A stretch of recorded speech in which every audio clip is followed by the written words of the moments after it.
നമസ്കാരം. കേരളത്തിന്റെ സാമൂഹിക അന്തരീക്ഷം ഭീകരവാദികൾക്ക് കൂടി വളക്കൂറുള്ള മണ്ണായി പരിണമിച്ചിരിക്കുന്നു എന്നുള്ളതാണ്. അതായത് കേരളത്തിന്റെ സാമൂഹിക അന്തരീക്ഷത്തിൽ സർവസമ്മതനായ അഖിൽ മാരാറിനെ കടന്നാക്രമിക്കുകയാണ് ഭീകരവാദികൾ. അത് വെറുതെയുള്ള ഒരു കടന്നാക്രമണമല്ല, ഏതെങ്കിലും രാഷ്ട്രീയ വിരോധത്തിൻ്റെ പുറത്തല്ല. പഹൽഗാം ഭീകരാക്രമണത്തിലെ ജീവിച്ചിരിക്കുന്ന രക്തസാക്ഷി എന്ന് വേണമെങ്കിൽ പറയാം ആരതി മേനോൻ. കൊല്ലപ്പെട്ട എൻ രാമചന്ദ്രൻ്റെ മകളായിട്ടുള്ള ആരതി മേനോനെ കാണുവാനായിട്ട് അഖിൽ മാരാർ പോയതിനെ പോലും വലിയ രീതിയിലുള്ള വിമർശനമാണ് അഖിൽ മാരാറിനെതിരെ അവർ നടത്തിയിരിക്കുന്നത്. ഇതിനെതിരെ പ്രതികരിച്ചുകൊണ്ട് മാരിയോ ജോസഫ് ഇൻസ്റ്റഗ്രാമിൽ ഒരു വീഡിയോ ചെയ്തിരുന്നു. ഇൻസ്റ്റഗ്രാം വീഡിയോയോടൊപ്പം മാരിയോ ജോസഫ് പറയുന്ന കാര്യം ഏറെ പ്രസക്തമാണ്. ഇപ്പോൾ തത്തുമയി ന്യൂസിനോട് മാരിയോ ജോസഫ് സംസാരിക്കുകയാണ്. സ്വാഗതം ചെയ്യാം. നമസ്കാരം ശ്രീ മാരിയോ ജോസഫ്. താങ്കളുടെ ഈ ഇൻസ്റ്റഗ്രാം പോസ്റ്റ്, അഖിൽ മാരാറെ കുറിച്ചുള്ള ഇൻസ്റ്റഗ്രാം പോസ്റ്റ് കാണാനിടയായി.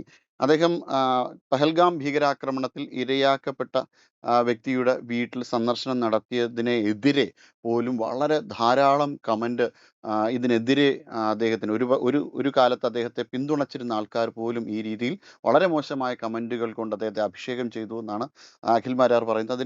അതിന് എതിരെ പ്രതികരിച്ചുകൊണ്ട് അല്ലെങ്കിൽ അതിനെ പിന്തുണച്ച് അഖിൽ മാരാർ പിന്തുണച്ചുകൊണ്ട് താങ്കൾ പ്രതികരിച്ചിരുന്നല്ലോ. ഈ ഉമ്മത്താണ്, ഉസ്താദുമാർ പകർന്നു കൊടുക്കുന്ന ഉമ്മത്താണ് ഇതിന്റെ പിന്നിലെ കാരണമെന്ന്. എന്താണ് അത്തരമൊരു പ്രശ്നം ഉണ്ടാകുന്നത്? അതായത് മനുഷ്യനെ സംബന്ധിച്ചിടത്തോളം മനുഷ്യന് പരിണാമം സിദ്ധിക്കുന്ന കാലം മുതലേ ഇവര് സാമൂഹിക ജീവിയാണ്. ഒരു സമൂഹത്തിലാണ് ഇവർ ജീവിക്കുക. ഇപ്പൊ നമ്മളിപ്പോ നോർത്ത് ഈസ്റ്റിലൊക്കെ പോയി കഴിഞ്ഞാൽ ഓരോ ട്രൈബായിട്ടാണ് ഇപ്പോഴും അവർ ജീവിക്കുന്നത്. ഒരു ട്രൈബിലുള്ളവരെല്ലാം ഒറ്റക്കെട്ടായിട്ട് ആ ട്രൈബിനെ സംരക്ഷിക്കും. മറ്റൊരു ട്രൈബിൽ നിന്ന് വരുമ്പോൾ അവർ ഓടിക്കും എന്ന് പറഞ്ഞതുപോലെ ഈ അള്ളാഹിനെയും മുഹമ്മദിനെയും വിശ്വസിക്കുന്ന ആളുകൾ ഒറ്റക്കെട്ടായി നിൽക്കണം എന്നുള്ളതാണ് ഇവരുടെ ഒരു കൺസെപ്റ്റ്. മുസ്ലിങ്ങളുടെ അവരെയാണ് ഉമ്മത്ത് എന്ന് വിളിക്കുന്നത്. എന്ന് പറഞ്ഞാൽ അള്ളാഹിനെയും മുഹമ്മദിനെയും ഖുർആാനിനെയും ഹദീസിനെയും വിശ്വസിക്കുന്ന ഒരു സമുദായം അവര് ഉമ്മത്താണ്. ഈ ഉമ്മത്തിനകത്ത് ഒരുപാട് വ്യത്യസ്ത ആശയങ്ങൾ ഉള്ളവർ കാണും.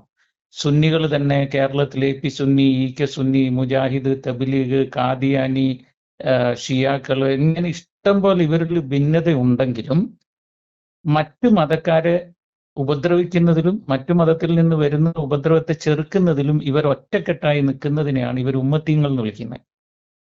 അപ്പൊ ഇവരുടെ ഇടയിൽ ഒരു ഭയങ്കര ഐക്യമുണ്ട്. അപ്പോ നമ്മൾ ഇന്നും രണ്ട് മുസ്ലിങ്ങൾ തമ്മിൽ സോഷ്യൽ മീഡിയയിൽ പരസ്പരം ചെളിവാരി എറിയുകയാണെങ്കിലും പുറമേ നിന്ന് ഒരാൾ അവരുടെ കുറ്റം ചൂണ്ടിക്കാണിച്ചാൽ അവർ രണ്ടുപേരും ഒറ്റക്കെട്ടായി തിരിച്ചു നിൽക്കും. ഈ ഒരു ഒറ്റക്കെട്ടായി നിൽക്കുന്ന ഒരു സ്വഭാവം പൊതുവെ സനാതന ധർമ്മത്തിലുള്ളവർക്ക് അല്ലെങ്കിൽ ഹൈന്ദവർക്ക് അല്ലെങ്കിൽ ഭാരതീയർക്ക് അല്പം കുറവുണ്ട്.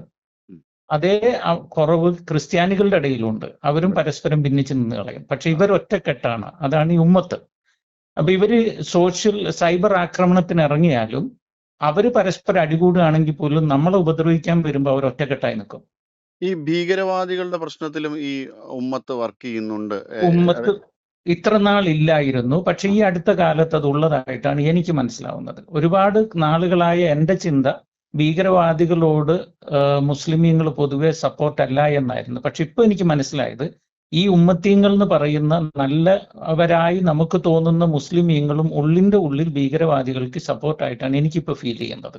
കാരണം കേരളത്തിൽ തന്നെയും ഇന്ന് വരെയും ഇപ്പോൾ AP സുന്നി ആണെങ്കിലും കെ സുന്നി ആണെങ്കിലും പരസ്യമായിട്ട് തീവ്രവാദികളെ എതിർക്കുകയോ അല്ലെങ്കിൽ തള്ളിപ്പറയുകയോ ഫത്വ ഇറക്കുകയോ ചെയ്തിട്ടില്ല.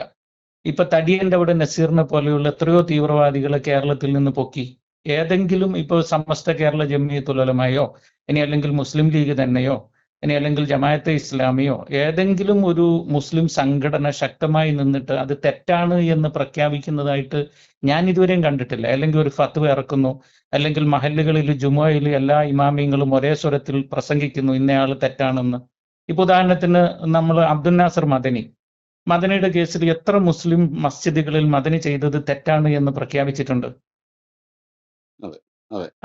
ആ ഒരു പ്രശ്നം ഇവരിലുണ്ട്. അതായത് സൈലന്റ് ആയിട്ട് സാധാരണ മുസ്ലിമീങ്ങളും ഇപ്പോൾ തീവ്രവാദത്തെ സപ്പോർട്ട് ചെയ്യുന്നു എന്നൊരു തോന്നൽ എനിക്കുള്ളത് കൊണ്ടാണ് ഞാൻ ആ വീഡിയോയിൽ അഖിൽമാരാർ കണ്ണു തുറന്നു, ഇനി രാഹുൽ ഈശ്വർ കണ്ണു തുറക്കട്ടെ എന്ന ഹെഡിങ്ങോടെയാണ് ഞാൻ ഇട്ടത്.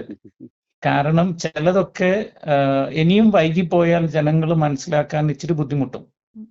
ഒത്തിരി ഓൾറെഡി നമ്മൾ, എനിക്ക് തോന്നുന്നു പൊതുവെ വൈകി ഭാരതീയ ജനങ്ങൾ, ഞാൻ അത് പ്രത്യേകം ഓർക്കണം, ഞാൻ ഭാരതീയ ജനം എന്നാ പറയുന്നത്. അതിൽ ഞാൻ പിന്നെ ഹൈന്ദവർ എന്ന ഒരു കൺസെപ്റ്റും അല്ല പറയുന്നത്, സനാതന ധർമ്മം എന്ന കൺസെപ്റ്റും അല്ല പറയുന്നത്. ഞാൻ പറയുന്നത് ഭാരതീയർ, ഭാരതത്തിൽ ജീവിക്കുന്ന, ഭാരത സംസ്കാരത്തോട് ചേർന്ന് ലയിക്കേണ്ട ഹിന്ദുവും മുസ്ലിമും ക്രിസ്ത്യാനിയും നിരീശ്വരവാദിയും ഒരു ദൈവത്തിൽ വിശ്വസിക്കാത്തവനും ഒക്കെ ഒരേ സ്വരത്തിൽ ചിന്തിക്കേണ്ട ഒരു കാര്യമാണ്. ഈ ഉമ്മത്തീങ്ങൾ ഒന്നിച്ചു പടയായി നിന്ന് പൊരുതാൻ തുടങ്ങിയാൽ ഭാരതത്തിന്റെ സമാധാനം നഷ്ടപ്പെട്ടു പോകും. അത് തിരിച്ചറിയുക എന്ന് മാത്രമേ ഞാൻ ഉദ്ദേശിച്ചിട്ടുള്ളൂ. എന്തുകൊണ്ടാവാം ഇത്തരത്തിലൊരു ഉമ്മത്ത്, അതായത് ഏറ്റവും ക്രൂരമായ ആക്രമണ പദ്ധതിയെ പോലും ന്യായീകരിക്കുന്ന തരത്തിൽ ഈ ഉമ്മത്ത് വർക്ക് ചെയ്യുന്നത് എന്ത് കാരണം കൊണ്ടാകാം? അത് എന്നോട് ചോദിച്ചാൽ ഞാനിപ്പോ പറഞ്ഞ വർഗീയതയാന്നൊക്കെ പറയും. പക്ഷെ എങ്കിൽ പോലും ഈ ഖുർആനിന്റെ അടിസ്ഥാന തത്വം എന്ന് പറഞ്ഞാൽ അള്ളാഹ് എന്ന ഒരു ദൈവത്തിൽ വിശ്വസിക്കണം എന്നുള്ളതാണ്. ഈ അള്ളാഹ് ഉണ്ടായത് ചരിത്രം എടുത്ത് പഠിച്ചവർ 7-ാം നൂറ്റാണ്ടിലൊക്കെ ഉത്ഭവിച്ചിട്ടേ ഉള്ളൂ. ഈ അള്ളാഹിനെ വിശ്വസിക്കാത്ത എല്ലാവരും കാഫിരീങ്ങളാണ്. അവരെ എല്ലാം നരകത്തിലിട്ട് ചുട്ട് കരിക്കുക പൊരിക്കുക എന്നൊക്കെയാണ് കുഞ്ഞുനാളിലെ നമ്മളെ പഠിപ്പിച്ചിരുന്നത്. പിന്നെ ഈ അള്ളാന്റെ നബീനെയും അള്ളാന്റെ കൽപ്പനകളും പാലിക്കാത്തവരെയും നരകത്തിലിട്ട് പൊരിക്കും എന്നൊക്കെ കുഞ്ഞുനാൾ മുതലേ തലേ കയറുന്നതാണ്. അപ്പം അള്ള വെറുക്കുന്ന ആളുകൾ ഓട്ടോമാറ്റിക്കലി ഇവരും വെറുക്കും. ഇവര് വിശ്വസിക്കുന്ന ഇവരുടെ ദൈവമായ അള്ള ആരെയെല്ലാം വെറുക്കുന്നു എന്ന് പറഞ്ഞോ, അല്ലെങ്കിൽ മുഹമ്മദ് ആരെയെല്ലാം വെറുക്കുന്നു എന്ന് പറഞ്ഞോ, അവരോടൊക്കെ ഇവർക്കും വെറുപ്പുണ്ടാവും. കാരണം ഇസ്ലാം ഉത്ഭവിക്കുമ്പോ തന്നെ അവിടെ മുഹമ്മദിന്റെ സ്വന്തം അപ്പന്റെ ബ്രദറിന്, അതായത് ബദർ, ഉഹദ്, ഹന്തക്ക് എന്നൊക്കെ പറഞ്ഞ ഒത്തിരി യുദ്ധങ്ങളിലൂടെ തന്നെയാണ് ഇസ്ലാം ഉത്ഭവിച്ചത്. മാത്രമല്ല ഈ മുഹമ്മദ് മരിക്കുമ്പോൾ സക്സസർ ആരെന്ന് പറയാത്തതിന്റെ പേരിലാണ് മരിച്ച ഡെഡ് ബോഡിയുടെ അടുത്ത് വെച്ചിട്ട് ഈ മുസ്ലിങ്ങൾ രണ്ടായി പിരിഞ്ഞ് യുദ്ധം തുടങ്ങിയത്. അങ്ങനെയാണ് ഷിയ സുന്നി ഉണ്ടാവുന്നത് പോലെ. അപ്പൊ ഇവരുടെ രക്തത്തിൽ, ഇതൊക്കെ എന്ന് പറഞ്ഞാൽ നമ്മൾ മലയാളത്തിൽ പറയും ജാതിയാലുള്ള തൂത്താ പോലെന്നൊക്കെ പറഞ്ഞ പോലെ രക്തത്തിൽ അലിഞ്ഞു കിടക്കുന്ന ഒരു സാധനമാണ് ഈ ഒരു വയലൻസ് എന്ന് പറയുന്നത്. അത് ഓട്ടോമാറ്റിക്കലി അവരിലുണ്ട് എന്ന് മനസ്സിലാക്കിയത് കൊണ്ടാണ് ഞാൻ അതിനോട് പണ്ട് മുതലേ ഇച്ചിരി അകൽച്ച പാലിച്ചു പോകുന്നത്. അല്ല, ഇത് പരിഷ്കരിക്കപ്പെടേണ്ടതല്ല. അതായത് വ്യത്യസ്തമാണ്. സോറി ഒന്നും കൂടെ പറയോ? മതങ്ങൾ ഉണ്ടായ ഒരു കാലഘട്ടം വ്യത്യസ്തമായ ഒരു കാലഘട്ടമാണ്. ആ കാലഘട്ടത്തിൽ നിന്ന് ഈ ആധുനിക കാലഘട്ടത്തിലേക്ക് വരുമ്പോഴെങ്കിലും ഇത് പരിഷ്കരിക്കും. കാരണം ഒരു സമരസതയോടുകൂടി ജീവിക്കുവാൻ പറ്റുന്ന ഒരു സമൂഹത്തിനകത്ത് ഇത്തരം ചിന്താഗതികൾ വളരെ ദോഷം ചെയ്യുന്നതല്ലേ? പക്ഷെ താങ്കളുടെ ഈ ചോദ്യം എനിക്ക് വളരെ ഇഷ്ടമായി. ഞാൻ ഇന്നലെ വൈകുന്നേരം ഒരു ലൈവ് വീഡിയോ ഇതിനെ കുറിച്ച് ഇട്ടാലോ എന്ന് വരെ ചിന്തിക്കുകയായിരുന്നു. അതായത് ഇതിന്റെ കാര്യം പറയാവേ. ഇപ്പൊ കത്തോലിക്ക സഭയിൽ, ഞാൻ ക്രിസ്ത്യാനിയാണ്, സഭയുടെ ഒരു പ്രത്യേകത, 2000 വർഷം മുമ്പ് യേശു പഠിപ്പിച്ച പ്രാർത്ഥനയിൽ ചെറിയൊരു തെറ്റുണ്ടെന്ന് തോന്നിയിട്ട് ഇപ്പം കഴിഞ്ഞ വർഷം മരിച്ചുപോയ ഫ്രാൻസിസ് മാപ്പാപ്പ അത് തിരുത്തി. നന്മ നിറഞ്ഞ മറിയമേ എന്ന പ്രാർത്ഥനയിൽ ചെറിയൊരു തെറ്റുണ്ട് എന്ന് ആരൊക്കെയോ ചൂണ്ടിക്കാണിച്ചു കഴിഞ്ഞിട്ട് ഇപ്പോഴത്തെ മാർപ്പാപ്പ അതിൽ ചെറിയ തിരുത്തു വരുത്തി. അതായത് കത്തോലിക്കരുടെ പ്രത്യേകത, കാലക്രമത്തിനനുസരിച്ച് പരിണാമം കൂടുമ്പോൾ അറിവിലും പരിണാമം ഉണ്ടാകും, അത് അംഗീകരിക്കാനുള്ള മനസ്സുമുണ്ട്. തെറ്റ് പറ്റിപ്പോയാൽ തെറ്റിപ്പോ ഒരു മാർപ്പാപ്പ തെറ്റ് പറ്റിപ്പോയപ്പോ തെറ്റുപറ്റി എന്ന് വിളിച്ചു പറഞ്ഞു, സഭയ്ക്ക് തെറ്റുപറ്റിയെന്ന്. അങ്ങനെ തെറ്റുകൾ തിരുത്താൻ തയ്യാറുള്ളതാണ് ഇപ്പൊ ക്രിസ്ത്യാനിറ്റി, ഞാൻ ജീവിക്കുന്ന ക്രിസ്തുമതം. എന്നാൽ ഇസ്ലാമിന്റെ ഒരു കുഴപ്പം എവിടെയാന്ന് വെച്ചാൽ, മുഹമ്മദ് നബിയോടെ ദൈവത്തിന്റെ സംസാരം തീർന്നു, പിന്നെ ദൈവം ആരോടും സംസാരിച്ചിട്ടില്ല. അപ്പൊ അതുകൊണ്ട് ഈ 6-ാം നൂറ്റാണ്ടിൽ എഴുതിയ ഖുർആനിൽ എന്താണോ ഉള്ളത് അത് ലോകാവസാനം വരെ അത് മാത്രമേ ഉണ്ടാകാൻ പാടുള്ളൂ, കൂട്ടാനും കുറക്കാനും പറ്റില്ല. അന്നുണ്ടായ ഹദീസ്, നബി പറഞ്ഞ വാക്യങ്ങളുണ്ടല്ലോ, അത് മാത്രമേ പാടുള്ളൂ, അതിൽ കൂട്ടാനോ കുറക്കാനോ പാടില്ല. അപ്പൊ അതുകൊണ്ട് തന്നെ ഇവർക്കൊരിക്കലും മോഡേൺ ആകാനോ അല്ലെങ്കിൽ അറിവിൽ പരിണാമം പ്രാപിക്കാനോ ഇസ്ലാമിന് സാധിക്കില്ല. ഇസ്ലാമിന് പരമാവധി ആളുകളെ വീണ്ടും വീണ്ടും 6-ാം നൂറ്റാണ്ടിലേക്ക് കൊണ്ടുപോകാനേ പറ്റുള്ളൂ. വീണ്ടും പർദ്ദയിലേക്ക് കൊണ്ടുപോകാൻ, വീണ്ടും ചൈൽഡ് മാരേജിലേക്ക് കൊണ്ടുപോകാൻ, വീണ്ടും 4 വിവാഹത്തിലേക്ക് കൊണ്ടുപോകാൻ, വീണ്ടും വാളും പരിചയം എടുപ്പിക്കാൻ, വീണ്ടും യുദ്ധത്തിന് കൊണ്ടുപോകാൻ, ഇതേ പറ്റുള്ളൂ. കാരണം ഇവർക്ക് അറിവിൽ പരിണാമം പറ്റില്ല അവർക്ക്. കാരണം അറിവിന്റെ പൂർണ്ണത മുഹമ്മദോട് കംപ്ലീറ്റ് ആയെന്നാണ് അവരുടെ വിശ്വാസം. അപ്പൊ ഏതെങ്കിലും ഒരു മുസ്ലിം വന്നിട്ട് എന്നോട് അള്ള സംസാരിച്ചു എന്ന് പറഞ്ഞാൽ അവർ കൊന്നുകളയും. കാര്യം അള്ളാഹ് സംസാരം നിർത്തി. ഹാത്തിമുൻ നബി എന്ന് പറയാം, അവസാന പ്രവാചകൻ മുഹമ്മദ് എന്നാ പറയാ. അവരെല്ലാം അവസാന പ്രവാചകൻ, അങ്ങനെയാണ് അവർ പറയുക. അപ്പൊ അവസാനിച്ചു പോയത് കൊണ്ട് ഇനി പുതിയ അറിവില്ലല്ലോ അവർക്ക്.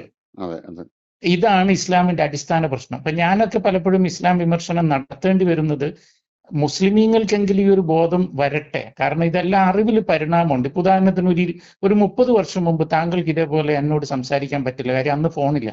അതെ അതെ അതെ അതെ ഈ പരിണാമം വന്നതുകൊണ്ടല്ലേ നമുക്ക് ഇങ്ങനെ സംസാരിക്കാൻ പറ്റുന്നത്. അതെ ഇതേ പരിണാമം അവർക്ക് വേണം. പക്ഷെ ഈ ഒരു കൺസെപ്റ്റ് ഒരിക്കലും ഇസ്ലാമിൽ ഇല്ല എന്നുള്ളതാണ് പ്രശ്നം.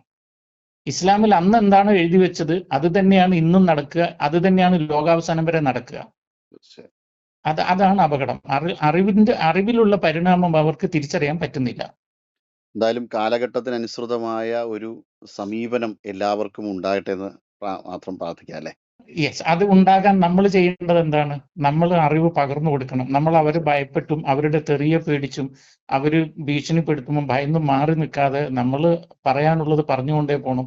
അങ്ങനെ അറിവ് കിട്ടുമ്പോൾ മാത്രമല്ല ഇവർക്കും തിരിച്ചറിവുണ്ടാവുള്ളൂ. അതെ അതെ തീർച്ചയായും. അതല്ല ശരി, ഇതല്ല ശരി എന്ന്. അതുകൊണ്ട് എൻ്റെ അഭിപ്രായത്തിൽ സോഷ്യൽ മീഡിയയിൽ ഇവരിങ്ങനെ ആക്രമിക്കുമ്പോൾ ഭയന്ന് മാറി നിൽക്കാതെ നമ്മൾ അതിനെക്കുറിച്ച് കൂടുതൽ പഠിക്കുകയും അവരെ ബോധ്യപ്പെടുത്തുകയും ചെയ്തുകൊണ്ട് പോവുക.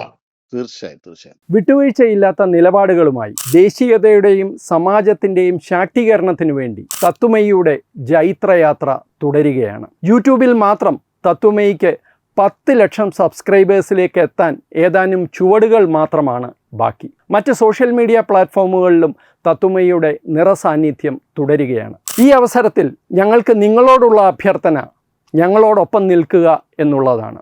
നിങ്ങൾ ഉപയോഗിക്കുന്ന ഏത് സോഷ്യൽ മീഡിയ പ്ലാറ്റ്ഫോം ആണെങ്കിലും ഞങ്ങളുടെ വരിക്കാരാകുക, ഞങ്ങളെ സബ്സ്ക്രൈബ് ചെയ്യുക, നിങ്ങളുടെ സുഹൃത്തുക്കളിലേക്ക് തത്വമയിയുടെ ഈ സന്ദേശം പ്രചരിപ്പിക്കുക. ഞങ്ങളോടൊപ്പം നിൽക്കൂ, രാഷ്ട്രത്തോടൊപ്പം നിൽക്കൂ, ദേശീയതയ്ക്കൊപ്പം സഞ്ചരിക്കൂ.